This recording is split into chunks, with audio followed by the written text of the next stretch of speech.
Chile y aquí, ha sido político, un político importante, me parece, porque él ha sido diputado. ¿Quién es? Es Germán Becker. Germán Becker. ¿Germán está allá? Sí, Germán Becker. Sí, sí, lo que pasa es que Germán Becker es de Temuco. exactamente. Es de Temuco. Ahora estoy en ¿Usted Santiago. también? Sí, sí. Así que si lo ves, dile que tuviste con Claro, Carmen le Gloria voy a decir. Ormeño, de Chile, hija de Hugo Ormeño. Sí, claro. Claro, yo le voy a decir. De hecho, hace un rato estaba en reunión con él. Estaba en reunión con él No por sé un si se webinar. acordará de Estábamos mí. juntos. Muy buenas Seguro, tardes. seguro. Estamos ya en vivo y le damos las gracias a todas las personas que están en sintonía de esta segundo día del Congreso Internacional de Buenas Prácticas. En definitiva, ha sido un total éxito ese primer día que estuvimos llevando en el día de ayer con la doctora Mabel Antizana y de igual manera con la doctora Elsa Fernández, la directora nacional de la Autoridad Anticorrupción acá en Panamá. En definitiva, hoy tenemos otro panel de lujo, que nos complace en definitiva presentarlos. Primero vamos a darle las palabras a Su Excelencia, el embajador de Perú en Panamá, Su Excelencia Jorge Rafó, para que nos dé las palabras de inicio. Nuevamente con nosotros, una diplomacia comprometida de parte del país, de la hermana República del Perú, y en definitiva, pues siempre es un honor tener con su presencia en estas jornadas académicas que estamos desarrollando entre Grupo Guía, de igual manera la Academia de Derecho Administrativo, en igual sentido también la Asociación Iberoamericana de Juristas, ASJUP, también que se nos ha unido y ya ha realizado un trabajo fundamental e importante. Tenemos que enviarle un saludo cordial hasta Madrid, España, al doctor Andrés Guerrero, y de igual manera a la doctora Eva Ventura, pilar fundamental y esencial también en la transmisión de este Congreso Internacional que está viajando por lo más de 30 y tantos países que corresponden o que tienen sucursales por parte de la Asociación Iberoamericana de Juristas. Y en ese orden de ideas también comparte con nosotros ese compromiso por la Academia, la Embajada del Perú en Panamá y su representante en esta ocasión, el doctor y excelencia Jorge Rafó. Adelante, doctor. Muchas gracias, doctor Chan. Damas y caballeros, estimados seguidores, participantes de nuestro evento en la jornada de hoy, agradecerles mucho su presencia en esta segunda jornada que será seguramente exitosa. Tenemos en la tarde de hoy dos prestigiosos juristas, la doctora Ormeño Sepúlveda y el doctor Carrasco, que nos van a abordar temas muy interesantes que estoy seguro van a despertar el interés de todos nosotros. Sin más, doy paso a que los ponentes expongan sus ideas y gocemos de este conocimiento jurídico que a todos nos embeleza y atrae. Muchas gracias por su presencia y nuevamente reiterando el saludo a los organizadores, sobre todo a las personas que han hecho posible este encuentro tan importante. Muchas gracias. Muchas gracias a usted, Su Excelencia. Y sin más, vamos a darle entonces la presentación oficial a la doctora Carmen Gloria Ormeño Sepúlveda, abogada chilena. Desde el año 2000 trabaja en la Defensoría Penal Pública, ejerciendo en ella roles de defensora pública y luego evaluadora de desempeño de sus pares con el cargo de inspectora. Adquirió destreza de litigación en juicio oral, método NITA, en la Universidad California Western School of Law en San Diego, California, Estados Unidos. Fue fiscal nacional de la Corporación de Desarrollo Indígena de Chile entre los años del año 2010 y 2011. Profesora de pregrado y posgrado de Derecho Penal y Procesal Penal. Instructora de litigación para Chile y Latinoamérica. Miembro mayor de la Federación Interamericana de Abogados, FIA. Miembro de la Asociación Jurista Iberoamericana, ASJURIT. Jurista y ciudadana iberoamericana. Sin más, la amplitud del escenario es suyo, doctora Carmen Gloria Ormeño. Adelante. Muchas gracias a ambos. En primer lugar, muchas gracias por la invitación. La verdad es que cuando Andrés Guerrero me comunicó que debía exponer con ustedes por la Asociación Iberoamericana de Juristas, me sentí muy honrada, muy agradecida. Y bueno, me han pedido, voy a compartir con ustedes una presentación. Me han pedido en esta ocasión que me refiera a... Ahí está, que estábamos probándola. ¿Se ve ya? ¿Sí? Sí. ¿Estamos bien? Bueno, me han pedido en esta ocasión que me refiera a la deontología, de la cual ya habló extensamente mi amiga, colega, hermana Mabel Antesana el día de ayer, pero que lo veo hoy día desde el punto de vista de las buenas prácticas judiciales y desde el punto de vista profesional, o sea, cómo nosotros los abogados vemos la deontología y cómo entonces lo podemos analizar a través de las prácticas judiciales. En ese contexto, me han pedido entonces que lo aborde desde 3 puntos de vista: la capacitación técnica del jurista, la formación del jurista, tanto en idoneidad y competencia, y que hago también una mención a la responsabilidad por negligencia. Así las cosas, y pensando yo cómo podía, en este poco tiempo que vamos a tener, traspasarle lo que es la experiencia chilena al respecto, me pareció necesario abordarlo de la manera que les voy a proponer. Primero, cuando queremos hablar de la capacitación técnica del jurista, colegas, nosotros tenemos que pensar que la capacitación técnica del jurista debemos analizarla en 2 ámbitos, o al menos lo que les propongo hoy día. Uno, la capacitación técnica del Poder Judicial, y otro, de los operadores de los sistemas. Y del Poder Judicial, al menos en el caso chileno, es importante distinguir los operadores y los jueces que han ido avanzando con las reformas procesales y han llegado a los juicios orales en materia laboral, penal y familia, como la capacitación técnica entonces de aquellos jueces que siguen y continúan con el sistema escrito. Ustedes desde ya se darán cuenta que tenemos acá una diferencia importante o 2 realidades muy distintas. Porque por una parte, la evolución a los sistemas adversariales orales a través de las audiencias públicas y contradictorias ya se instalaron en Chile. En Chile comenzó las reformas el año 2000, a través precisamente de la Defensoría Penal Pública, que fue la primera en implementar acá en el país la reforma procesal penal, de la cual me siento muy orgullosa de ser una de las abogadas defensores de la primera etapa, allá cuando aún no existía la Defensoría, sino que solo existía el programa de defensa. Y en esa época descubrimos, les digo que descubrimos que ser abogado defensor era maravilloso. Porque veníamos de un sistema que aún permanece en materia civil, escrito, sentado, en que los abogados solo estábamos sentados frente a nuestros computadores. Con suerte, tal vez en alguna ocasión íbamos a hablar con algún cliente, pero mayoritariamente estábamos sentados en nuestro computador. Por lo que la implementación de la reforma procesal penal le dio una nueva energía, le dio un nuevo brillo al ejercicio de la profesión. Luego, esto fue creciendo y se incorporaron las materias laborales, las materias de la relación laboral. Y estuvo muy bien pensado porque muchos de los funcionarios que eran secretarios en los juzgados civiles y que subrogaban en aquel entonces a los jueces de garantía, que eran los jueces instructores, fueron nombrados jueces laborales. Entonces ellos también tenían preparación en este sistema adversarial público contradictorio.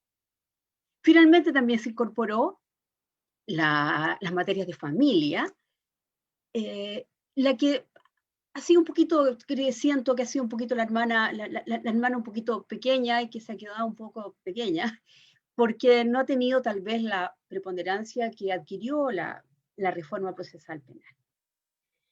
Eso por una parte, la capacitación técnica del jurista. Entonces la vamos a mirar en un primer momento desde el punto de vista del nuevo sistema procesal penal, laboral y de familia. Pero también los chilenos tenemos la reforma, las causas sin reforma, que son las causas civiles, que siguen siendo como eran antiguamente, grandes expedientes en los cuales un funcionario cosía largamente los expedientes hoja por hoja y lo convertía entonces en una causa. Y por otra parte, y me parece interesante entonces, que si nos vamos a abordar la capacitación técnica del jurista, vamos a tener que hacer también un análisis respecto de los operadores. Porque ya los operadores, y los que tuvimos la suerte de haber tramitado en el sistema antiguo y tramitar ahora en el sistema nuevo, sabemos la gran diferencia y sabemos la necesidad profunda de la capacitación en técnicas para estos juristas. Porque si nosotros pensamos que la capacitación técnica es el desarrollo entonces de estas habilidades, de estas capacidades organizativas de relación con el entorno, de respuesta a las contingencias, la rapidez del juicio, sabemos que también los abogados tienen que tener una nueva preparación. ¿Por qué? Y eso es el foco al cual vamos a conversar respecto a la capacitación técnica. Porque en Chile tenemos, por una parte, las audiencias orales, respecto de lo cual se ha implementado la reforma en la mayoría de los países latinoamericanos y sudamericanos. Pero además, y junto con ello, estamos bastante avanzados en el funcionamiento de las carpetas digitales. Los sistemas informáticos son bastante avanzados, los procesos de interconexión y el acceso a la justicia. Vamos al primer punto. Les decía yo las audiencias orales. Bueno, al respecto, y así como ha ido avanzando desde el año 2000 en que comenzamos con todo el proceso de implementación de la nueva justicia, el desarrollo de las audiencias es cada día más rápido, expedito y práctico. De alguna manera hemos sido también invadidos, digo yo, por algunos ingenieros que nos han ayudado en la organización de las agendas en los tribunales. Por lo tanto, el abogado ha tenido que capacitarse en exponer bien, breve, conciso, preciso. Y los magistrados en resolver rápidamente. ¿Cómo lo hemos hecho o cómo se ha hecho? Se ha implementado, y eso créanme que ha sido uno de los logros y de los éxitos que ha existido acá en Chile, las carpetas digitales. Oyentes, nosotros ya no tenemos en materia penal, laboral y familia, ya no tenemos las carpetas en papel. Ya no existe, aunque ustedes no lo crean, aquel expediente. Ni el juez lo tiene, ni las partes.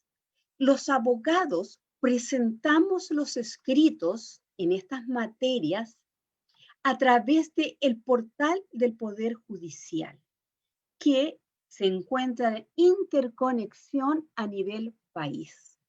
Eso significa entonces que nosotros, cuando un plazo, por ejemplo, nos vence a las 12 de la noche, tenemos hasta las 12 de la noche para subir, le llamamos nosotros, subir el escrito.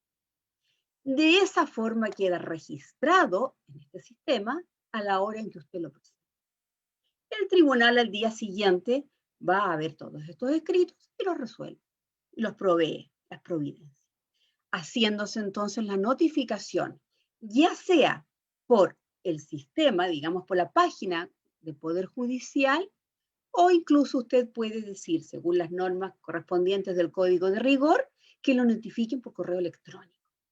Por lo tanto, yo en 1, 2, 3 días más voy a tener en mi correo electrónico la notificación del día que tengo la audiencia, hora, voy a saber la sala, etc. Esto es maravilloso, porque así lo hacemos en materia familia, penal, como le digo yo, y laboral. Y nos llevó a la gran transformación de la necesidad de capacitarnos en el uso de los sistemas informáticos. Porque evidentemente un abogado, pienso en mi padre que falleció hace un par de años, pero mi padre, que habría tenido ahora 87 años, nunca se incorporó a esta modernidad, porque evidentemente hay una brecha generacional respecto de la utilización de esta nueva capacitación técnica a la cual todos debemos acceder. Porque vamos a tener que saber convertir en PDF un documento, indicarle o asignarle una firma digital, tal vez escanear alguna presentación, y va a requerir además entonces también que podamos contar o que tengamos que contar con una impresora, un escáner, en fin. Hay muchas funciones que ahora los abogados la podemos hacer a través de nuestros teléfonos. En ese sentido, contamos también, insisto, esto, colegas, mayoritariamente es para laboral, familia y penal, ya que en civil no está avanzado así como esto. Pero por eso ha hecho necesario también, entonces, que contemos, o que la necesidad de constar, pero que ha podido desarrollarse con interconexión. En mi caso, por ejemplo, les voy a contar que yo trabajo en la Defensoría Penal Pública de este país. Fui defensora pública muchos años y ahora, bueno, desarrollo otras actividades al interior. Llevo 20 años en la Defensoría Penal Pública. Y tenemos un sistema que le llamamos SIGDP, en el cual uno ingresa a un portal y se encuentra con barras con información. Busca, dice, consultar causa. Puede ingresar por el número de la causa, el RUC, rol único de causa. Puedes ingresar por el RUC del imputado, por los apellidos del usuario, nombre, en fin, te da 2 o 3 posibilidades. Y una vez que nosotros hemos llegado a la página, digamos, donde se encuentra la información de ese usuario, de ese cliente, tenemos un sistema interconectado con tribunales y con gendarmería. Por lo tanto, esta nueva capacitación técnica que hemos tenido que hacer es manejarnos en redes, porque tuvimos que aprender a acceder al Poder Judicial con la interconexión, acceder a gendarmería para saber dónde está, en qué módulo, en qué recinto. Ha sido fantástico. Para los abogados ha sido muy bueno porque nos ha permitido optimizar mucho los tiempos. Pero sí no deja de tener, como todas las cosas en la vida, su lado bueno y su lado malo.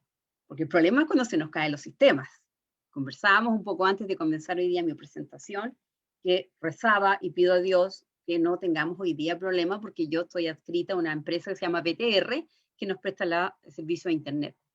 Y eso ocurre también, entonces, cuando estás tratando de buscar una página en el Poder Judicial, quieres subir un escrito, en fin.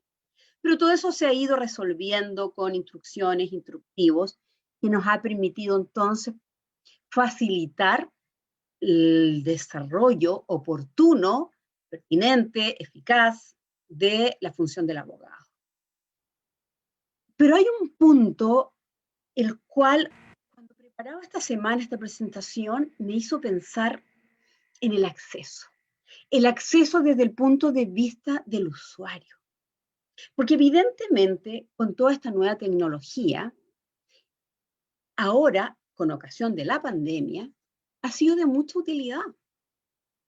En la práctica, acá en Chile, el sistema no ha parado, decirlo de alguna manera, ha seguido en funciones, tanto en materias familia, laboral y penal, es decir, los que estaban más avanzados con las audiencias orales y con las carpetas digitalizadas. En materia civil sí, porque hay algunos otros temas. Pero se presenta un problema.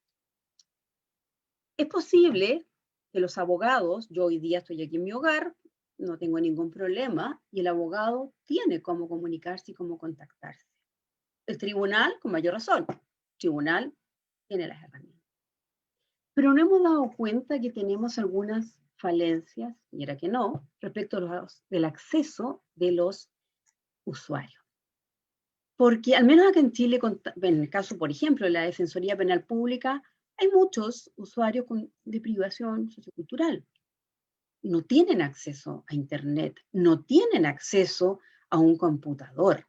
Entonces, cuando en un procedimiento de familia, por ejemplo, hay una audiencia de una medida cautelar, ¿qué hacemos?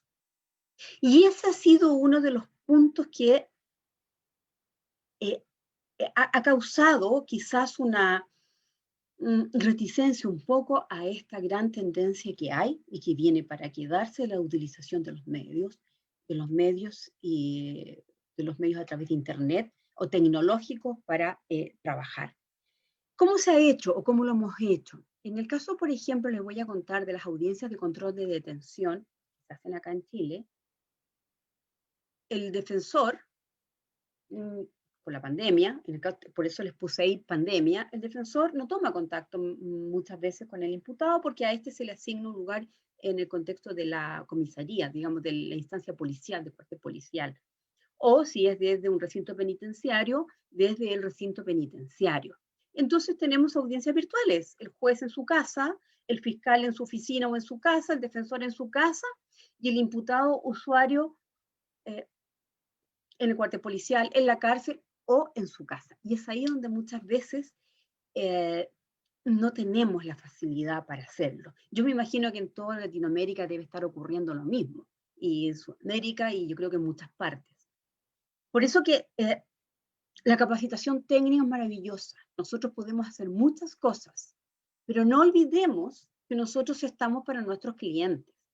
Entonces, si bien nos permite la capacitación tener acceso a más y mejores condiciones para el ejercicio de nuestra profesión, hay que tener siempre en cuenta y considerar de qué manera nosotros, a través de este mejor y más óptimo uso de la tecnología, podemos ayudar mejor a nuestros usuarios. Pensábamos el otro día con unos abogados que tal vez pudiéramos en las propias oficinas, no sé, pensamos, o en los mismos tribunales, que a veces va un funcionario por cumplir alguna función, solicitar que se habiliten, por ejemplo, salas especiales para las audiencias. Y eso podría, de alguna manera, servir. Ahora, sé que les van a tener una pregunta a ustedes cuando me escuchen y van a decir, pero ¿cómo? Entonces en Chile se están haciendo los juicios penales por videoconferencia. Bueno, la verdad es que la Defensoría Penal Pública se ha opuesto bastante a aquello porque estimamos que se vulneran los principios básicos del sistema oral público adversarial. La inmediación para la apreciación de la prueba, por ejemplo, uno de ellos tan elemental. Y en ese sentido, la Defensoría Penal Pública recurrió al Tribunal Constitucional y solicitó entonces que una normativa que nos rija a nosotros, no voy a señalar, pero las normativas que salieron tanto de los autos acordados de la Corte Suprema como de la Ley 21.226, que estableció el sistema de funcionamiento de los tribunales en periodo de pandemia y otras actas que ha emitido el Tribunal Superior del país, han declarado inconstitucional la prohibición que existía del derecho que tiene el defensor de pedir la suspensión de una audiencia de juicio oral cuando el imputado está privado de libertad. Eso salió hoy día. Y se los cuento porque nos parece relevante. Si la nueva tecnología vino para quedarse, por economía, por rapidez, por todo lo que ustedes quieran, tenemos ya claro, por lo menos acá en Chile, que los juicios con imputados privados de libertad no podrán hacerse por Zoom. Los YouZoom, que llaman algunos, acá en mi país. Eso, 8 días, ya. Bueno, creo que tengo media hora en mi tiempo, ¿no es así? ¿Sí? Tienes muteado perdón, estás con mute, pero no importa, mute. Pero continúo. Bueno, la formación del jurista. El segundo punto que me han pedido entonces que aborde es la formación del jurista. Y al respecto me dijeron, doctora, tenemos que abordar la idoneidad de la competencia.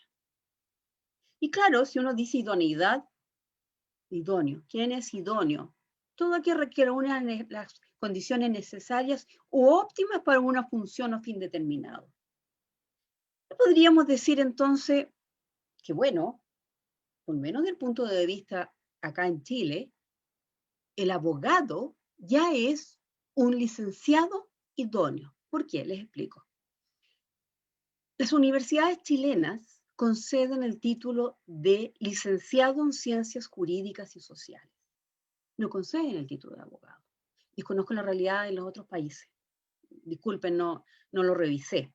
Pero conceden el título de licenciado en Ciencias Jurídicas y Sociales. Y quien otorga el título de abogado y lo habilita para ejercitar la profesión es la Corte Suprema. Entonces, ¿qué hace la Corte Suprema? Y lo analizaba y pensaba, claro, lo que hace es un análisis de idoneidad, porque no podrán ser abogados o no podrán recibir el título de abogado aquellos que, aun cuando tengan el título de licenciado en ciencias jurídicas, hayan aprobado la práctica profesional por 6 meses gratuita en una corporación de asistencia judicial, hayan, en las universidades que aún se exige, hayan aprobado satisfactoriamente la memoria de título, pero cumpliendo todos esos requisitos, requieren además presentar 2 testigos con una información sumaria de testigos en la Corte Suprema que dé cuenta de su idoneidad. Y además, que no haya sido condenado a una pena fictiva.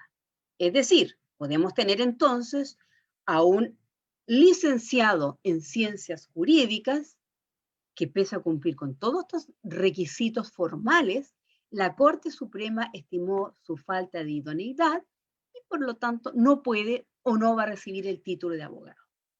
Se ha generado también, y en ese mismo sentido, algunas discrepancias y algunas opiniones que han salido a la luz con ocasión de la diversidad de escuelas de derecho que hay acá en Chile actualmente.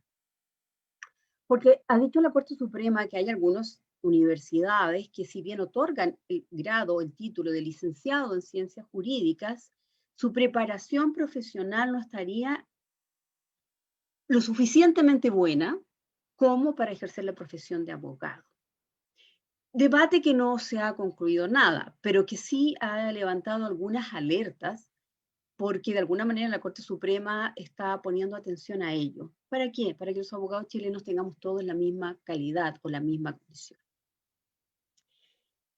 Le señalaba yo aquí también en la formación del jurista las pruebas habilitantes, porque también podemos decir, y en el caso precisamente de la defensa pública de este país, que está prestada por abogados de primera calidad. Y no lo digo porque yo trabajé ahí, o llevé 20 años ahí, sino que porque en el caso nuestro, el abogado que quiera postular a la Defensoría Penal Pública, ya sea directamente como un defensor local, institucional, o a través de la prestación externa que realizamos a través de licitaciones de prestación de defensa, porque tenemos un sistema mixto, debe rendir las pruebas habilitantes. Y en esas pruebas habilitantes precisamente lo que se ve, lo que se analiza, lo que se estudia, lo que se revisa, es que tenga esta formación jurista necesaria e imprescindible. ¿Para qué? Para poder prestar una defensa penal de calidad real y efectiva, que es lo que se les exige a través de lo que nosotros llamamos en nuestro servicio estándares de defensa, donde le establecemos precisamente parámetros de defensa a los defensores públicos, en virtud de los cuales o en base a los cuales ellos deben ejercer desde la defensa pública. Por eso mismo, cuando me plantearon que además en la formación del jurista debía haber la competencia, les propongo, digamos, estos 3 puntos: litigación oral, capacidad argumentativa y mejora continua. Porque la competencia, claro, es la capacidad para el desarrollo de algo, pero ese algo ha ido evolucionando. Ese algo, que son los sistemas de funcionamiento de los tribunales, fue modificándose. Y en este momento es imprescindible, es necesario una capacitación adecuada para adquirir las competencias necesarias para la litigación oral. Y si los digo esto ya no como defensora pública, se los digo como instructora de litigación. Hace 18 años que tengo la maravillosa función o la maravillosa oportunidad, más que la función, la maravillosa oportunidad de enseñar litigación, no solamente en Chile, sino que en Latinoamérica. Muchos años trabajé con el proyecto Acceso de la California Western de San Diego y recorrí Latinoamérica, seguramente recorrí algunos de los países en que están ustedes, enseñando litigación oral. Y sigo haciéndolo ahora con modalidad Zoom. Sí, aunque ustedes no lo crean, me negaba rotundamente a pensar que era posible enseñar litigación a través de Zoom. Y créanme que sí, se puede y sí hay que hacerlo. Porque vamos a tener que acostumbrarnos todos a entrevistar a nuestro cliente, a hacer un alegato de apertura, a interrogar a un testigo, a interrogar a un perito, a contrainterrogar, a hacer la presentación de alguna evidencia o hacer un buen alegato de clausura a través de Zoom. Y además, no solamente eso, sino que tener las capacidades argumentativas, como les indico después. ¿Para qué? Para hacer adecuadamente un alegato a las Cortes de Apelaciones. Colegas, acá en Chile, bueno, no colegas, todos los que estén escuchando, acá en Chile, los alegatos en las Cortes de Apelaciones, que son las instancias que ven en primera instancia lo que ha resuelto un tribunal penal, un tribunal de familia, un tribunal laboral o las causas civiles por los juzgados de letra, está recibiendo todos los alegatos por Zoom. O sea, de alguna manera, todo lo que está pasando, esta capacitación ha permitido, y con la influencia de la pandemia, por supuesto, ha permitido que los abogados trabajemos sin mayores excusas. Pero para eso es imprescindible la mejora continua. Si los abogados que creemos que con el título de abogado íbamos a poder ejercer por siempre, créanme que no se puede. Créanme que no se puede. Todos los días hay que estar con mejora continua, capacitándose, capacitándose, capacitando. Capacitémonos, colegas, en litigación oral. Capacitémonos en capacidades argumentativas. Seamos capaces de hacer relatos convincentes, de obtener de nuestros clientes lo mejor que ellos pueden darnos en sus relatos a través de un correcto interrogatorio en una audiencia. Y eso va a permitir entonces que la formación del jurista latinoamericano, iberoamericano, se mantenga y sostenga, o sea, uno de los mejores. Me queda, creo que, uno punto y me quedan como 5 minutos. El tercer punto que me pidieron fue responsabilidad por competencia. Bueno, ahí voy a hablarles de 4 grandes puntos. Y voy a partir por el último, porque es el que me parece relevante a nivel práctico hoy día, experiencia chilena. Hace años atrás, en la época del gobierno militar, dejaron de funcionar. No, se prohibieron los colegios de abogados. Por lo tanto, nos convertimos todos en asociaciones gremiales. De hecho, yo pertenezco al Colegio de Abogados de Temuco, asociación gremial. Yo soy de Temuco, un pueblo al sur de mi país, a 650 kilómetros de acá de la capital. Y desde el momento en que se convirtieron en asociaciones gremiales, y en realidad un poco antes, la participación en los colegios de abogados voluntarios. Eso significa entonces que los abogados chilenos no tenemos la responsabilidad ética controlada por el Colegio de Abogados si nosotros no somos abogados colegiados.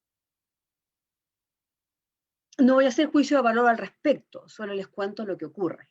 Los abogados colegiados están sujetos al control ético del Colegio de Abogados y se contempla un procedimiento del Consejo de Ética para sancionar las conductas contrarias a la ética profesional. Y para eso entonces contamos, los que somos abogados colegiados, con el Código de Ética Profesional. En la misma línea, la Defensoría Penal Pública cuenta con el Código Deontológico, que también le establece ciertos parámetros éticos profesionales a los defensores penales públicos. Normativa que, como está contenida en una resolución del Defensor Nacional, es también obligatoria para todos los defensores públicos. Pero el resto, no tenemos, no hay. Por lo tanto, frente a la inadecuada competencia, por decirlo de alguna manera, de algunos abogados, que créanme que existe, no queda más que pensar en su responsabilidad tal vez civil, tal vez penal o tal vez administrativa. Pero nos queda otra que intentar buscar a través de estos otros medios hacer efectiva la responsabilidad de un profesional, un abogado, que en el ejercicio de la profesión, prestando el patrocinio, asesoría jurídica a un usuario, carecía de las competencias, digamos, o tuvo algunas actitudes o actuaciones alejadas de la ética, del rigor profesional, del secreto profesional, de la confidencialidad, etc. Por eso les digo que yo no sé el estado de esta cápite en otros países de Sudamérica, porque ya sabemos que en Estados Unidos esto es distinto, la barra de abogados. Por eso no me queda más que invitarlos a todos a la preparación, el estudio, la preparación de sus casos, repasar sus capacidades, reafirmar sus responsabilidades y actualizarse. Eso creo que es lo que nos corresponde ahora y siempre. Así que muchas gracias, muchas gracias, muchas gracias. Y gracias a ustedes los que me han invitado. Entiendo que después vamos a tener un tiempo para las preguntas, por si alguien tiene algo que consultar. Muchas gracias. Estás con el mute. Estás sin... Sí, va a haber muchas preguntas siempre. La sintonía que tenemos es bastante alta y abogados pues siempre están realizando una multiplicidad de preguntas con relación a estos temas que usted ha abordado y que lo ha desarrollado de una manera magistral. En definitiva, en América Latina conocemos que el Código Penal chileno fue un código base utilizado para toda la América Latina y que en definitiva fue un modelo a seguir. Desde ese punto de vista, pues lógicamente la gran cantidad de abogados que están siguiendo, no solamente en Panamá, porque la sintonía también se transmite a Perú, también está en este momento en Madrid, España, igual en Colombia, Nicaragua, Ecuador, en distintos países de América Latina, incluso Europa, están siguiendo esta transmisión o siguen de igual manera la retransmisión por el tema de los usos horarios. Pero sí, creo que va a haber muchísimas preguntas con relación a esta temática que usted ha desarrollado y le damos las gracias por esa magistral presentación.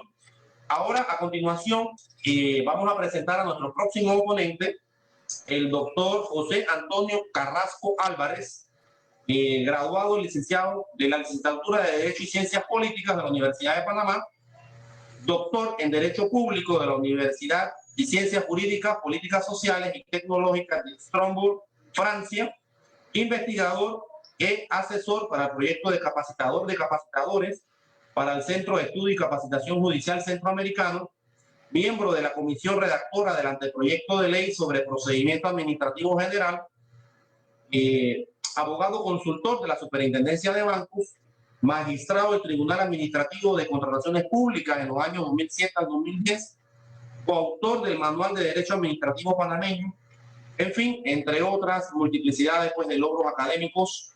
El auditorio es todo suyo, doctor José Antonio Carrasco Álvarez. Adelante.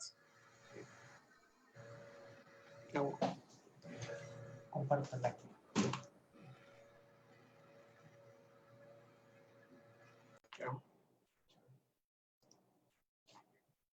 Sí.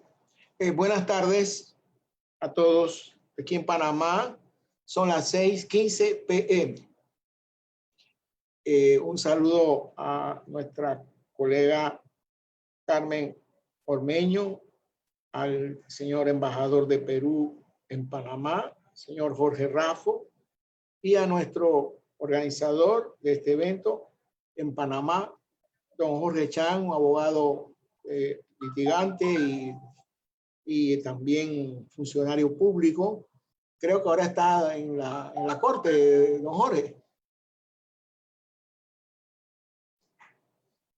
No le escuché. Sí, es correcto, doctor. Estamos de asesor del magistrado Carlos Alberto Vázquez. Muy bien. Bueno, muy bien. Yo voy a referirme brevemente a un problema. Yo creo que la doctora ubicó su exposición en el siglo XXI. Yo mi exposición la voy a ubicar en el siglo XX. Y yo me voy a referir solamente a los problemas que tenemos los abogados panameños del proceso judicial civil en Panamá. Porque hay que reconocer pues, que la administración de justicia tiene que ver con la institucionalidad democrática, la preservación de los derechos y libertades ciudadanas, sino también tiene que ver con el clima de negocio, la competitividad y la protección de la inversión.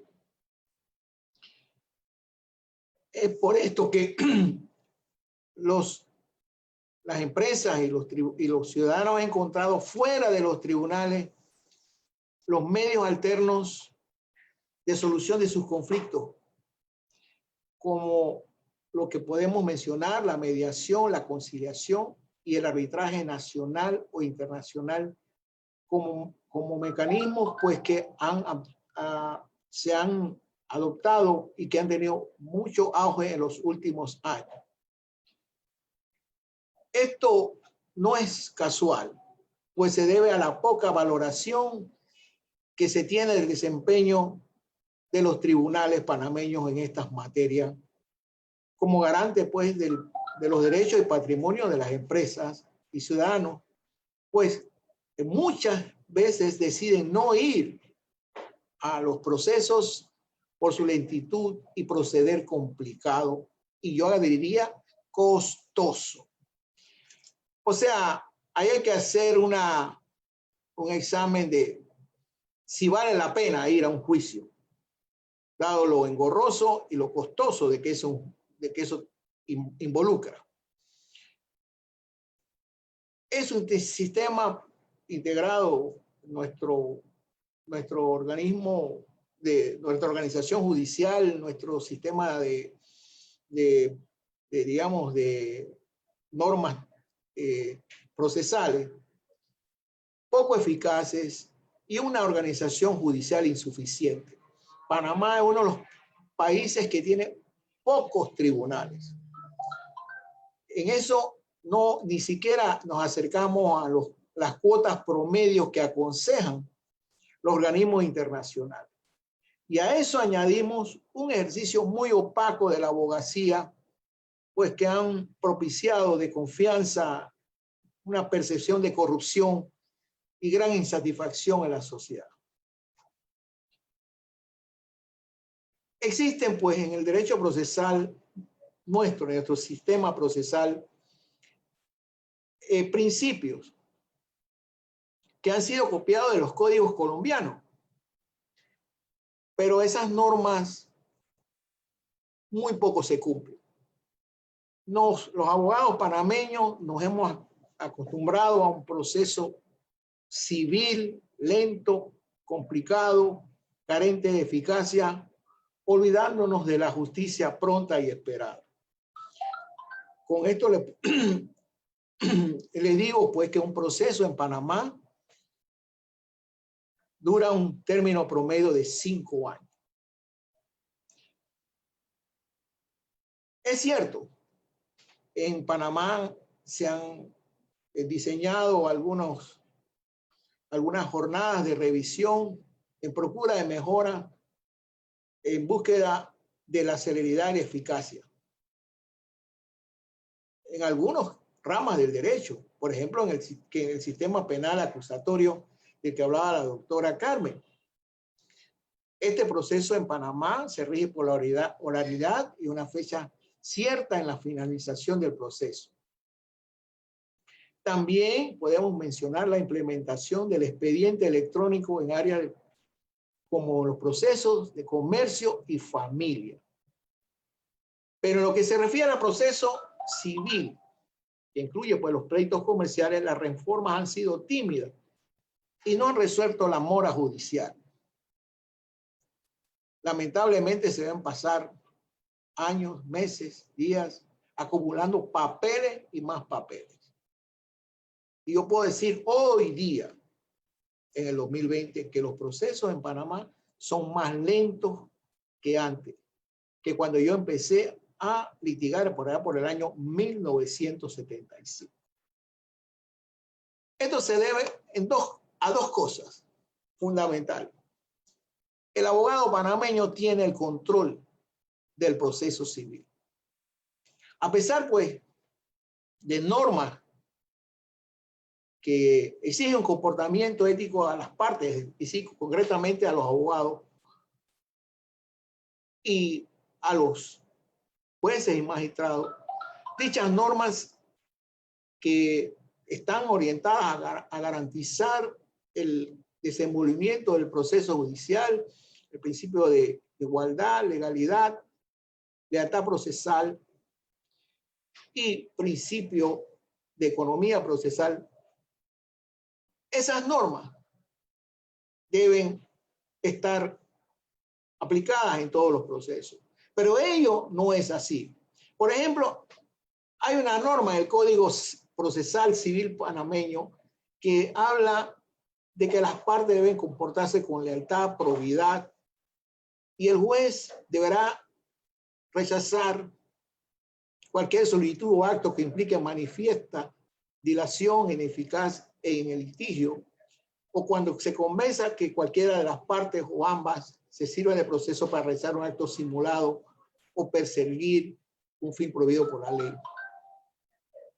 Pero ello no ocurre así, porque el abogado panameño tiene el control del proceso. Está acostumbrado a poner incidentes y excepciones a su antojo. Lo más grave, los jueces le imponen condenas en costas risibles. $25, $40. O sea, una invitación al relajo. En todo caso, el proceso comienza a dilatarse porque las resoluciones, todas las resoluciones son apelables ante el Tribunal Superior y allí permanece el expediente un lapso largo de tiempo.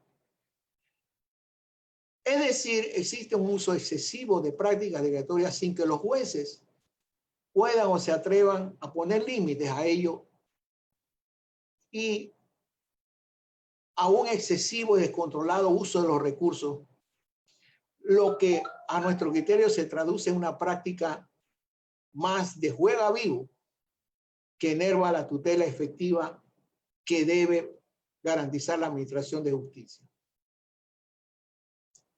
Si lo anterior es criticable, tenemos la situación de que las resoluciones judiciales pueden ser objeto de amparo de garantías constitucionales, con la posibilidad de que la decisión del juez de amparo pueda ser recurrida en apelación. En este caso, no hay condena en costa, a pesar de que en la mayoría de los casos la acción de amparo resulta no tener ningún fundamento. Los jueces de hecho paralizan el expediente esperando la decisión del juez de amparo.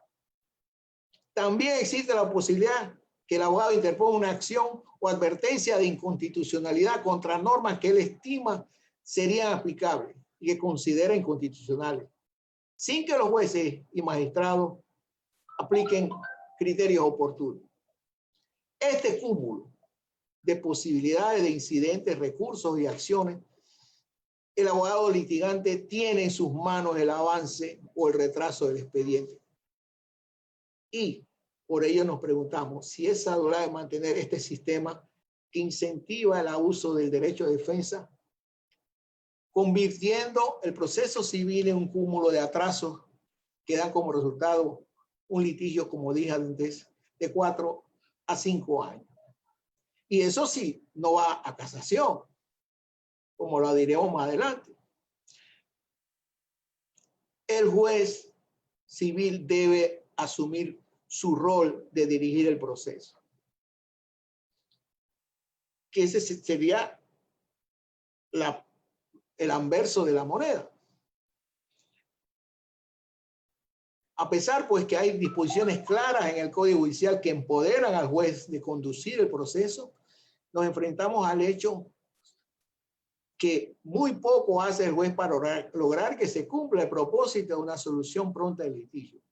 A pesar de que hay normas como el 465 del Código Judicial que dice el impulso y la dirección del proceso corresponde al juez, quien cuidará de su rápida tramitación sin perjuicio del derecho de defensa de las partes con arreglo a disposiciones de este libro. Así pues, en nuestro proceso civil, el juez es un simple árbitro. Pues, frente a todo ese cúmulo de excepciones, incidentes y acciones constitucionales, el juez está obligado a resolverlas, inclusive puede rechazarlas de plano, pero aún así el abogado puede apelar o recurrir de hecho. En todo caso, pues, debemos reconocer que la culpa no es toda del juez, sino de un sistema escrito, diseñado en el Código Judicial, que impide que el jugador pueda resolver inmediatamente las peticiones o mociones pedidas por los abogados. Por eso, han habido esfuerzos para procurar enfrentar este problema. En el año 2005 se creó una Comisión de Estado por la Justicia en la que se propusieron ciertos compromisos, agilización de los procesos, entre los cuales se incluía el proceso civil, adopción de nuevas tecnologías, establecimiento de aplicación de la carrera judicial, reformulación del Consejo Judicial, fortalecimiento en la formación de operadores de justicia, la escuela judicial. Sin embargo, han transcurrido 15 años y es muy poco lo que se ha logrado. Y mantenemos un alto costo en inseguridad jurídica y un obstáculo en cuanto al derecho de una tutela judicial efectiva. Creo, pues, que es propicia este escenario, esta oportunidad para dirigirnos a las autoridades panameñas, a las autoridades del orden judicial y las autoridades políticas para que no abandonen esos compromisos y ver cómo se puede mejorar el desempeño de los jueces, ajustar la conducta de los abogados y por ende tener mejores prácticas tribunalicias en áreas de superar las trabas que inciden en el desarrollo fluido de sus trámites. Concretamente, proponemos algunos puntos. Establecer una audiencia de saneamiento. Convertir el proceso civil en parte oral y otra parte escrita. Yo envidio lo planteado por la doctora Carmen, donde todo se surte de manera, diría yo, telemática en los procesos civiles chilenos. Yo pienso pues que no creo que podamos llegar hasta allá en este momento, pero debemos ensayar algo diferente de lo que tenemos. El juez en una audiencia inicial debe sanear el litigio, resolver todos los incidentes, excepciones, todas las advertencias en una sola audiencia. Y contra esa decisión no debe proceder al recurso alguno. De allí en adelante el proceso podría ser escrito, incluyendo etapa de pruebas, alegato, inclusive la sentencia. No estamos preparados todavía. No existe la infraestructura para tener un proceso por vía electrónica. No permitir la acción o la presentación de acciones constitucionales. También no se debe aceptar la interposición de recursos de acciones constitucionales bajo ningún pretexto. Este tema puede formar parte de los incidentes que debe el propio juez resolver. Incentivar la mediación. El juez debe agotar sus esfuerzos para lograr que las partes concreten un arreglo de litigio si los hechos y la pretensión así lo justifican y que hagan innecesaria la tramitación de todo el proceso. Este esfuerzo aquí en Panamá no se hace. Eso lo he visto es solamente en materia laboral, que he visto que los jueces sí hacen un esfuerzo para lograr un arreglo negociado entre las partes. Uno de los temas que siempre me ha preocupado es el recurso de casación. El recurso de casación en Panamá se ha convertido en una tercera instancia, donde se pierde la finalidad del mismo, el cual es uniformar la jurisprudencia. Destacamos, pues, que por lo menos el 10% de los recursos de casación son admitidos. Pero en todo caso, el pleito se demora en la sala civil, aún el evento que no se admita. en la instancia en que se debe plantear es si la decisión del Tribunal Superior es distinta a la dictada en otro caso, a pesar de tratarse de situaciones similares. Es decir, que el fin de este recurso extraordinario es uniformar la jurisprudencia nacional. Entonces, yo quiero concluir diciendo, pues, que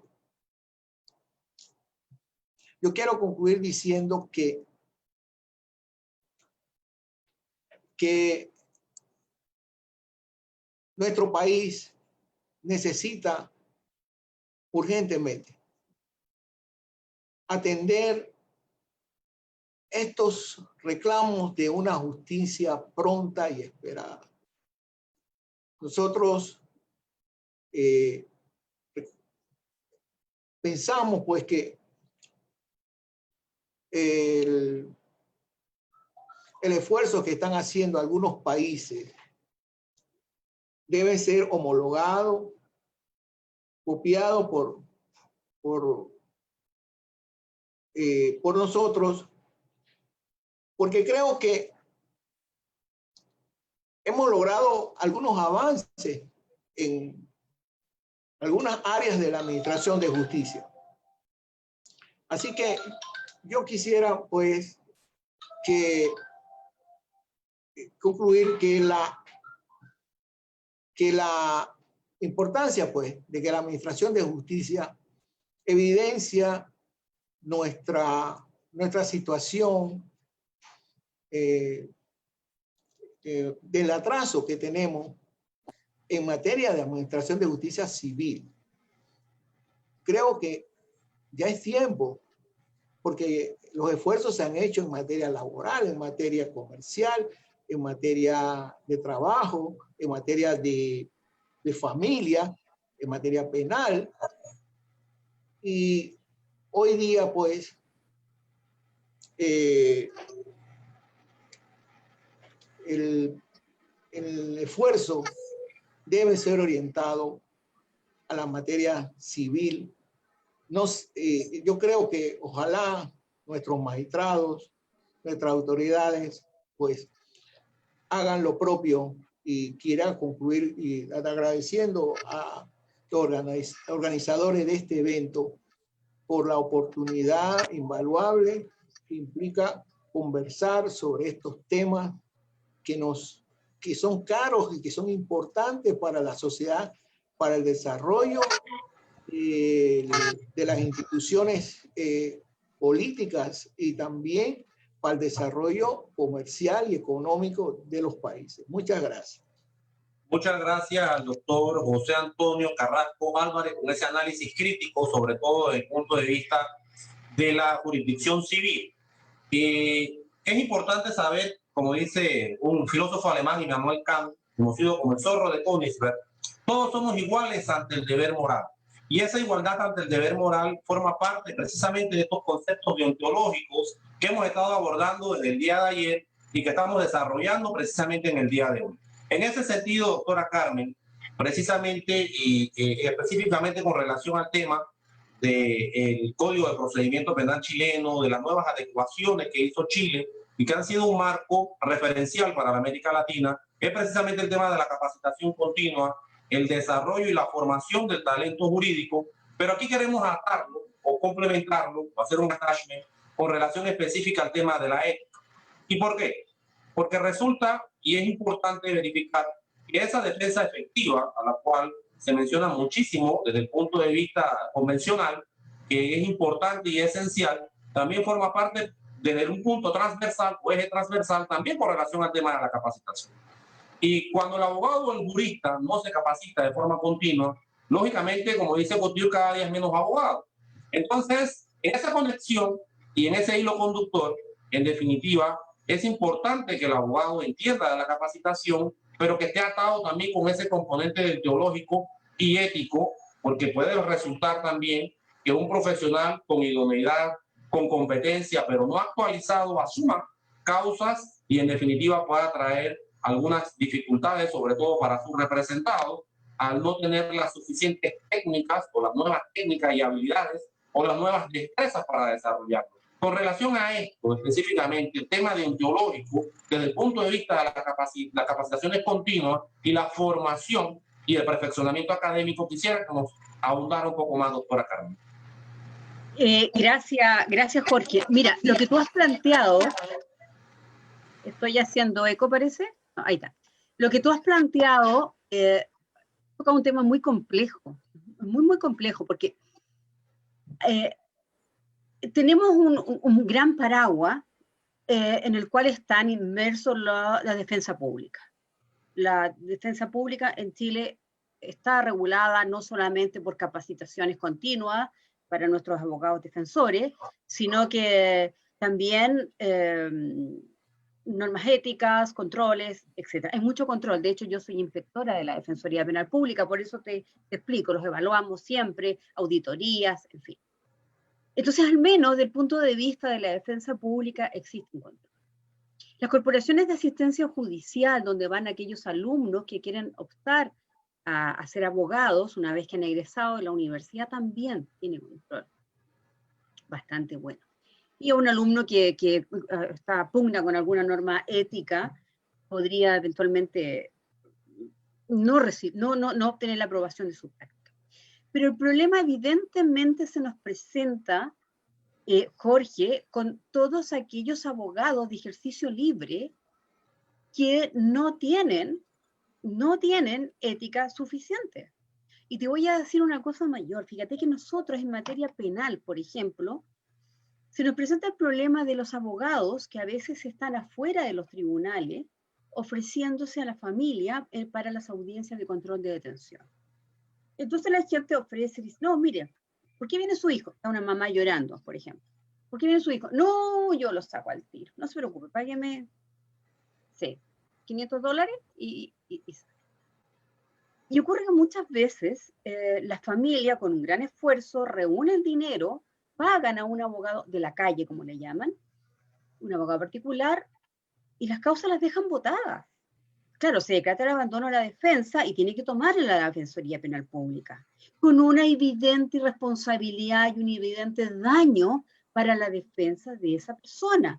¿Por qué? Porque si la teoría del caso, lo más probable es que no la preparó, no haya estrategia de defensa, nada.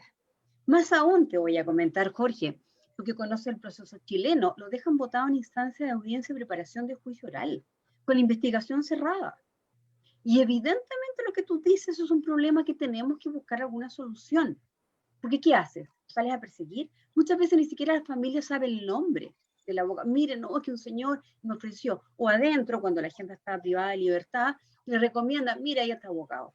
Y ese es pues, no es mucho, pero aunque sean 10, aunque sean 20, lo que sea, por supuesto que carecemos de las facultades o los medios o el sistema o el aparataje para tener un control ético respecto de ellos. No hay. Por eso que incluso a raíz de lo que yo te planteaba de que hay muchas escuelas de derecho, o varias, excesivas tal vez, que la Corte Suprema también haciendo, yo creo, eco un poco de abogados que no tienen la capacitación suficiente ni los conocimientos adecuados, en algún momento del debate, plantearon la necesidad tal vez de hacer, no sé, una prueba como hacen los médicos acá en Chile. Aquí no basta con estudiar medicina, ¿no es cierto? Tienes que además tener una prueba que te habilita para ejercer la profesión de médico, lo que le pasa a muchos de los extranjeros que llegan a vivir a Chile. Tienen que dar la prueba. Entonces en algún momento se ha pensado incluso, oye, ¿se hace una prueba? Porque está latente ese problema, Jorge. Tú lo has dicho muy bien, teníamos ese problema. En materia de familia no ocurre tanto porque creo que hay un poco más de control, hay más abogados que se dedican bastante al tema de familia, lo puedes también hacer a través de la Corporación de Asistencia Judicial, donde va a haber un alumno que está postulando, un postulante le llamamos, que está haciendo su práctica, pero está bajo la supervisión de un abogado. Por lo tanto, lo más importante lo hace el abogado. En materia de trabajo también hay una corporación laboral, pero también siempre va a haber la posibilidad de que existan abogados inescrupulosos que sin tener los conocimientos, las capacidades ni las técnicas, asuman causa.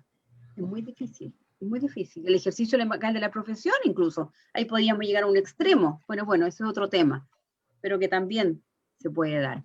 Ahora, perdón, Jorge, pero en relación a lo que dijo Jorge Carrasco, yo les conté la parte bonita de lo que estábamos bien en relación actualmente, pero también tenemos un atraso, Jorge, en materia civil. Muchas de las quejas que tú has hecho, las que nosotros ya hemos hecho, y por eso que está en la Cámara, el Congreso de Chile, está hace algún tiempo durmiendo, sí, la reforma procesal civil. De hecho, hace algunos años atrás hicimos unas capacitaciones, me recuerdo, con la Universidad Católica del Norte en Antofagasta, que vino incluso Paul Peralta, un amigo mío, capacitador de NITA. Hicimos unas capacitaciones porque se pensaba que venía luego la reforma procesal civil. Y en esa oportunidad quedó ahí, en stand-by. Pero ahora otra vez, o nuevamente, se está activando porque se requiere. Porque tenemos los mismos problemas que dices tú, lo mismo. Y el recurso, el recursito y el recursillo. Eso. Muy bien. Excelente, doctora Carmen. En ese sentido, le íbamos a hacer la pregunta al doctor José Antonio Carrasco Álvarez, luego de esa radiografía clínica que nos ha realizado precisamente el derecho civil, entendiendo que es desde el punto de vista civil. Desde el punto de vista del derecho penal, Panamá ha dado un salto importante, cualitativo, y lógicamente mucho de lo que dijo la doctora Carmen Ormeño es básicamente el procedimiento penal, porque, como lo decía al inicio, pues se ha utilizado un código estándar o base y se ha tratado que para la América Latina, en términos generales, se trate sobre todo principios fundamentales como la justicia en tiempo razonable. Un aspecto que viene desde el punto de vista de la convencionalidad de la Corte Interamericana de los Derechos Humanos y que comienza a permear en toda la América Latina, tratando de hacer procesos más ágiles, más rápidos, más transparentes, más eficientes. Y lógicamente ha venido un rezago, que es el que existe, sobre todo en la materia civil, en el área de civil. Pero la pregunta es, doctor José Antonio Carrasco Álvarez, ¿cómo aplicamos las herramientas para dar ese salto que se ha dado en otras jurisdicciones para aplicarlo a este procedimiento civil que en definitiva se ha quedado atrás? Y es una realidad de que si el término general es de 5 años, en la mayoría de los casos estamos hablando entre 8 a 10 años. Entonces, lógicamente, es un contrasentido con relación al tema de justicia en tiempo razonable. Pero, ¿cuáles serían las herramientas? Ya hemos visto la radiografía. Ahora la pregunta sería, ¿qué oportunidades o opciones? Porque por ahí ya se escuchan algunos vientos de reforma, también igual acá en Panamá. En otros países del Cono Sur ya el tema de la litigiosidad y de la oralidad aplicada en la materia civil es una realidad. Sin embargo, todavía acá estamos en ese interín, doctor José.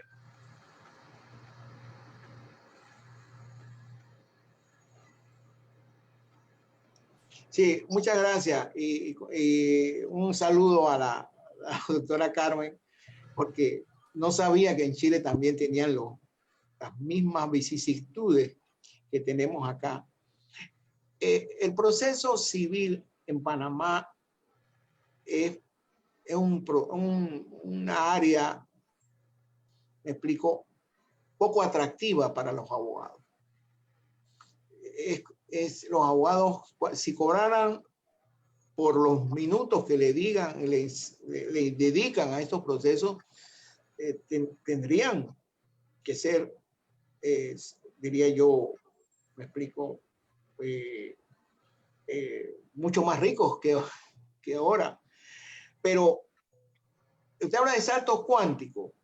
El salto cuántico que nosotros podíamos evidenciar se dio en materia de contratación pública, siguiendo el modelo chileno de Panamá Compra, expediente electrónico que se estableció por primera vez en Panamá. Y de allí que los procesos en materia de contratación pública, el que se da en el Tribunal Administrativo de Contrataciones Públicas, no dura más allá de 3 meses. Es un proceso sumamente, diría yo, bien estratificado y hay muchos procesos muy cuantiosos de millones de dólares, quiero decirle. Así que no estamos hablando de procesos de $2,000 ni nada de eso por el estilo, sino procesos cuantiosos. Y nadie se ha quejado. y se ha llevado con éxito. Ya tiene desde 2007 a esta parte, son 13 años casi de existencia del proceso de contratación pública, es totalmente electrónico. Bueno, y las partes acceden, me explico, por escrito, pero se escanea y se sube al portal y las notificaciones del tribunal pues se comunican en el portal. Yo pienso que, me explico, uno de los grandes problemas que tenemos los abogados es tener acceso al expediente. Yo veo ahora en pandemia que me da tristeza ver a la gente formando filas para ir a ver sus expedientes. Se tardan, como yo diría, como 2 horas para ubicar el expediente y todo eso. Y eso es una inversión de tiempo que los clientes no quieren reconocer. Pero concretamente yo pienso que nosotros debemos empoderar a los jueces, formar mejores jueces que puedan dirigir un debate. Aquí eso creo que es la fórmula mágica. Adicional, sí hay que creo que se está haciendo algunos esfuerzos en materia del manejo de los expedientes y reparto de los expedientes por vía electrónica. Lo está haciendo el órgano judicial y creo que habría que, yo diría, profundizar ese esfuerzo. Y pienso que darle el poder al juez que pueda resolver él todo el expediente. No puede ser que los abogados, por cada incidente, tienen que subir eso al órgano judicial, al superior. Nosotros tenemos que empoderar al juez de primera instancia. Esa es una fórmula necesaria. Tenemos que tener jueces con carácter, con criterio. Entonces, eso pienso que es muy importante y apoyo los esfuerzos que ha hecho Chile en que la reforma debe incluir a que los abogados y los jueces estén sometidos a controles de calidad. Me explico. Muchas veces yo he visto en otros países que los abogados, el juez mismo pide que lo echen de la barra porque son incompetentes. Yo creo que esas son fortalezas que debe tener un juez. Y yo pienso pues que no es muy difícil llegar a mejorar el sistema del proceso civil, don Jorge. No es muy difícil. Gracias.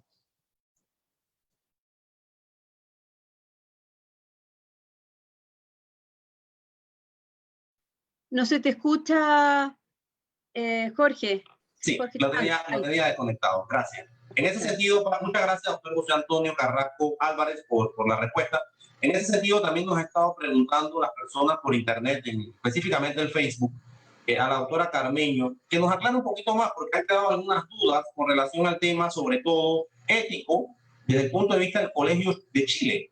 Porque parte de lo que pudimos entender o comprender, tratando yo de hacer o para grafiar la pregunta, es precisamente que el Colegio de Chile era para los que estaban agremiados, el tema de la ética, y para los que no estaban agremiados, entendimos acá, usted nos aclarará por favor, entonces no operan los controles deontológicos.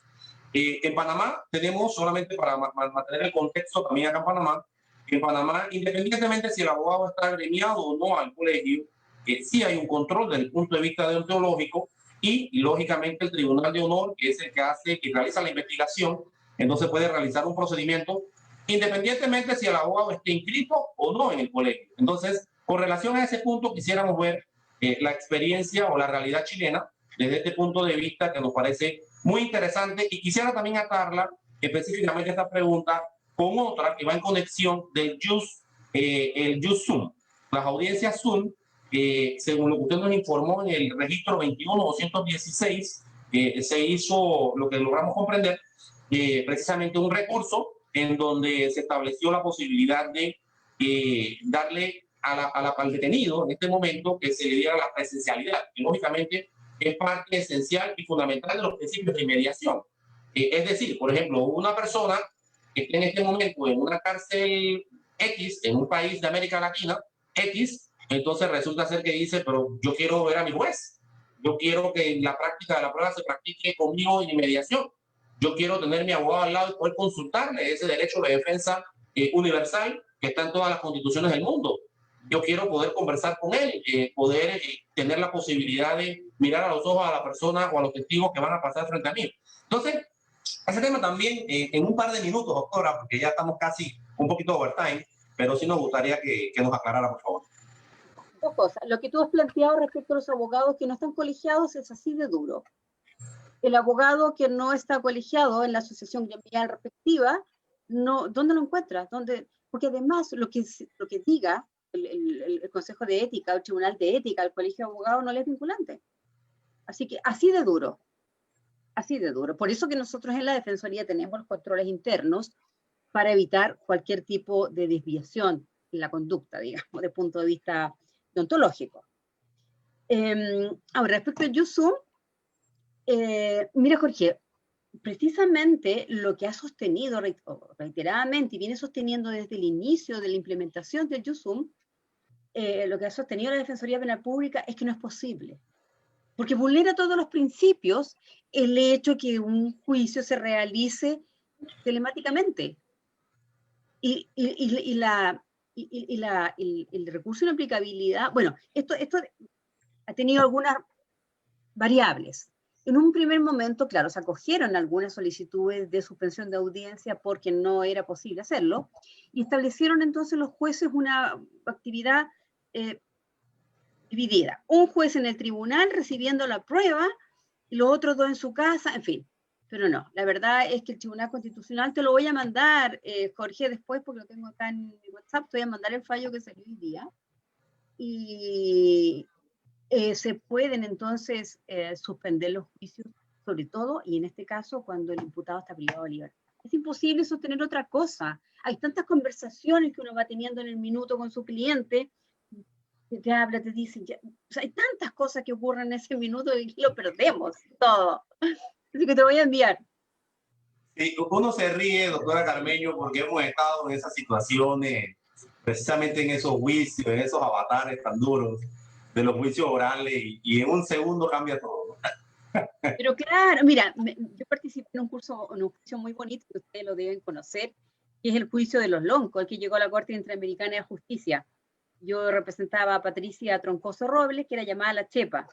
Y claro, ella, bueno, salió absuelta, en el primer juicio nos anularon, luego segundo juicio, pero nosotros estuvimos todos los días que estuvo ahí desarrollándose el juicio, y me acuerdo ese porque es un juicio más conocido a nivel latinoamericano, conversando, esto sí, este es acá, este es acá. Yo me imaginaba, eso es imposible por Zoom, no se puede, no se puede. Y la contaminación de los testigos, ¿cómo lo haces? Los deja todos encerrados en piezas distintas, o en habitaciones distintas. Muchísimas gracias, doctora. Muchísimas gracias, doctora Carmen. Maestro José Antonio Carrasco Álvarez, parte de su análisis clínico que usted realizó con relación al tema de la jurisdicción civil, maestro, hablaba un poco con relación a la figura de la mediación. Tal vez la incorporación de esta figura que se ha implementado también en el derecho penal y en otras jurisdicciones ha sido muy efectiva precisamente para tratar de que esa cultura de litigiosidad entre los abogados y sobre todo en esa cultura llevada al plano de la jurisdicción civil encuentre un método más rápido, alterno, diferente, en donde esa resolución pacífica del conflicto pues pueda ser una de las columnas vertebrales para poder agilizarlo. ¿Qué le parece o qué opina con relación de estos mecanismos que ya se han aplicado en otras jurisdicciones? Sí, yo decía, don Jorge, que en el proceso laboral eso es común, eso es el pan de cada día. Es muy raro los procesos que pueden arreglarse que siguen el curso. Acá en la instancia civil como que eso es algo fuera, o sea, no tenemos cultura en la jurisdicción civil, ni los jueces ni los abogados. Pero pienso que un gran porcentaje de procesos se pueden arreglar por la mediación. Por ejemplo, digamos, daños por el tránsito, por ejemplo, por accidentes de tránsito. Me explico, hay muchos reclamos de contratos que también se pueden, incumplimiento de contratos que se pueden arreglar. Y yo diría que haciendo una reflexión sobre si eso es posible, yo creo que en realidad nosotros no hemos medido los beneficios que trae para el costo del proceso en sí. Mantener un aparato judicial por un montón de litigios que pudieron, diría yo, resolverse con un convenio entre las partes, no se ha hecho. Pero el costo de mantener un aparato judicial para tener un montón de litigios no debería hacerse. Y yo pienso que sí, don Jorge, debemos apuntar hacia allá, debemos precisamente, yo diría, crear una cultura de la mediación, como he visto que se ha hecho en otras ramas, y en donde tanto el demandante como el demandado salen satisfechos. No del todo, pero dice, bueno, saqué. Pero, por ejemplo, ¿por qué? Porque tener una resolución de un proceso en 6 meses frente a una decisión judicial o la terminación de un proceso en 6 años no le veo la justificación. Muchísimas gracias. En un minuto, doctora Carmen, para que dé sus impresiones finales, por favor.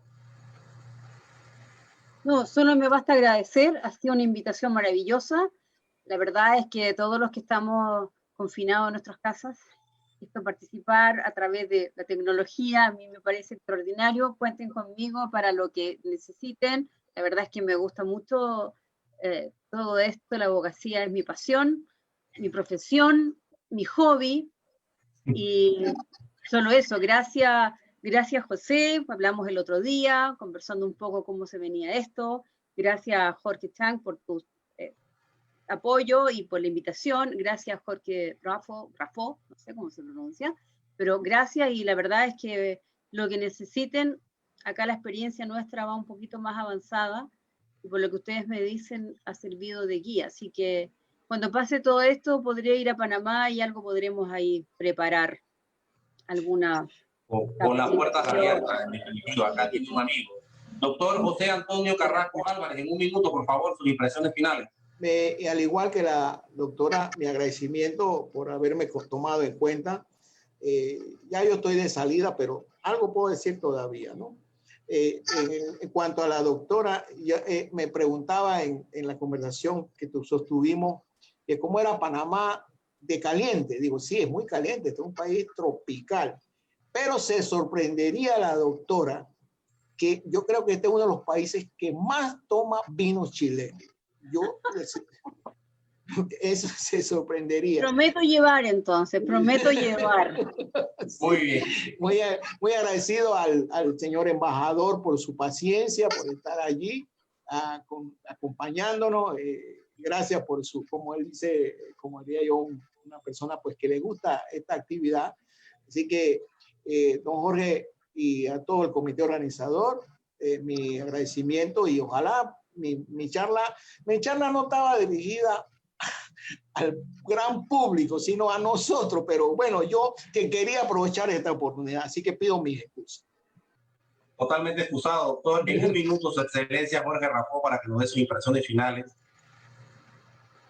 Creo que ha sido muy valioso para todos los oyentes y para mí en particular encontrar los evidentes coincidencias que los procesos de todos los países nos aportan para América Latina. Creo que estamos ante una visualización muy real de lo que puede ser un derecho penal y un proceso penal y procesos judiciales muy similares en todas las naciones, lo cual va a facilitar tremendamente el trabajo de coordinación entre los abogados de distintas latitudes. A todos ustedes, muchas gracias por acompañarnos. Buenas noches. Muchísimas gracias a todos. En definitiva, ha sido un día extraordinario, maravilloso, compartiendo con dos expositores de lujo y la presencia de su excelencia, que siempre nos ha acompañado durante todas estas maratónicas congresos increíbles la pasión que él tiene con relación al tema de la academia. Para nosotros ha sido una gran satisfacción tener a la doctora Carmen Ormeño de Chile, en definitiva, que nos ha brindado precisamente esas guías tan interesantes y tan fundamentales, no solamente para Panamá, sino para Iberoamérica. Creo que ese cambio que hicieron radicalmente después de la dictadura que se vivió en algún momento y que forjó las bases de la democratización de la justicia chilena, ha sido importante e influyó sobre todo en América Latina de una manera muy sustancial e importante. Y creo que son las cosas buenas dentro de las cosas malas que ocurrieron en algunos países de América Latina en su contexto y en su entorno y en su momento y tiempo. También igual al doctor José Antonio Carrasco Álvarez por su paciencia, por su brillante exposición y sobre todo por ese análisis crítico, que siempre es bueno. Es muy bueno realizar los análisis de esa óptica porque son críticas constructivistas. Y eso es lo que busca precisamente el mundo moderno. El mundo moderno, para poder resolver los problemas y los conflictos, tenemos que enfrentarnos a las realidades. Y usted lo que ha planteado es un análisis crítico profundo, pero que también ha buscado algunas soluciones concretas que consideramos son importantes y que créame que hay personas que están viendo en este momento, no solamente en Panamá, sino en América Latina, y esos puntos van a ser fortaleza para un futuro y para un desarrollo de esa jurisdicción civil que tanto queremos y que sabemos que va por muy buenos derroteros y que va a ir avanzando paulatinamente. En definitiva, para el Grupo Guía, para la Academia de Derecho Administrativo, para la Embajada del Perú, que en Panamá que ha sido un soporte importante, para la Asociación Iberoamérica de Juristas, en especial Andrés Guerrero, el doctor Andrés Guerrero y Eva Ventura, pilares fundamentales en la promoción a nivel internacional de este evento. Ha sido un placer estar con ustedes, lo hacemos por ustedes, ustedes son la razón de la que estamos acá. Tenemos alrededor de 7 meses continuos de capacitaciones, de desarrollo hoy día por medio de la virtualidad, por medio de la tecnología, pero no descansamos porque precisamente creemos en la formación continua del abogado como una de las fórmulas del éxito para alcanzar un desarrollo potencial y un verdadero nuevo cimiento de la justicia. En ese sentido, le damos las gracias. Mañana vamos a tener el último día de conferencia. Va a estar con nosotros la doctora Cecilia, una juez constitucional del Perú, de nuestra hermana República del Perú, que nos ha estado acompañando durante estas jornadas. De igual manera va a estar el magíster Carlos Lee con nosotros, pero en este enfoque va a ser precisamente desde el punto de vista deontológico de la Administración de Justicia. Muchas gracias a todos por la paciencia. Fuerte abrazo. Saludos a todos. Saludos Iberoamérica. Bien. Abrazos, gracias. Gracias a usted. Gracias a todos. Fuerte abrazo.